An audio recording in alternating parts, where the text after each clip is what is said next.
நான் இன்னைக்கு உங்களுக்கு மெர்மெய்ட் பற்றின கதை சொல்ல போகிறேன். மெர்மெய்டோட ராஜா கடலுக்கடியில் அவர் மக்களோடையும் மகள்களோட சந்தோஷமாக வாழ்ந்து வந்தார். ராஜாவுக்கு ஒரு செல்ல பொண்ணு.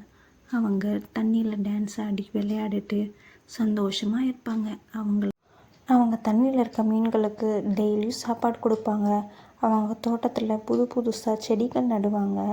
அதுக்கப்புறம் ஏதாவது கப்பல் பால் அடைஞ்சிருந்துச்சுன்னா அதுக்குள்ளே இருந்து இந்த வித்தியாசமான பொருளை எடுத்துகிட்டு வருவாங்க.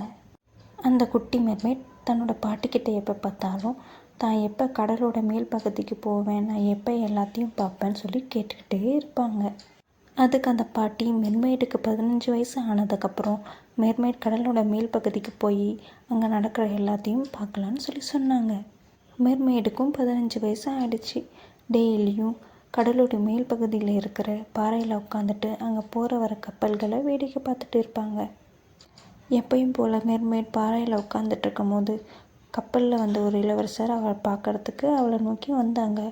திடீர்னு புயல் அடித்து இளவரசர் வந்த கப்பல் உடஞ்சி இளவரசர் மயங்கிட்டார்.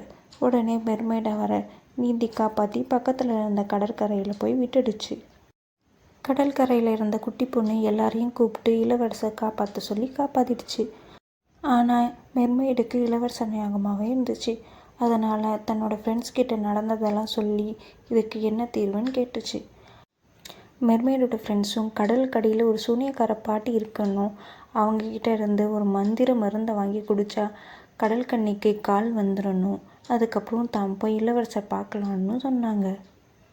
மெர்மெய்டு அந்த மந்திர பாட்டிக்கிட்ட மருந்து கேட்டதுக்கு அந்த பாட்டி தன்னோட இனிமையான குரல் கொடுத்தாதான் தன் மந்திர மருந்தை கொடுப்பேன்னு சொல்லி சொன்னாங்க. உடனே மெர்மெய்டும் அதுக்கு ஒத்துக்கிட்டு தன்னோட வாய்ஸை பாட்டிக்கு கொடுத்துட்டாங்க. மெர்மெய்டும் அந்த சூனியக்கார பாட்டி கொடுத்த மந்திர மருந்தை குடித்தாங்க. அதுக்கப்புறம் மயங்கி கடலில் விழுந்துட்டாங்க. எழுந்து பார்க்கும்போது தன் பக்கத்தில் இளவரசர் இருந்தாங்க.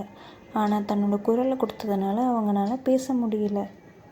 ஆனால் இளவரசர் மெர்மெய்டை தன்னோட அரண்மனைக்கு கூட்டிகிட்டு போயிட்டு மெர்மெய்டை தன் விருந்தாளி போல் நல்லா சந்தோஷமாக கவனிச்சுக்கிட்டாங்க. மெர்மெய்டும் அங்கே சந்தோஷமாக இருந்தாங்க.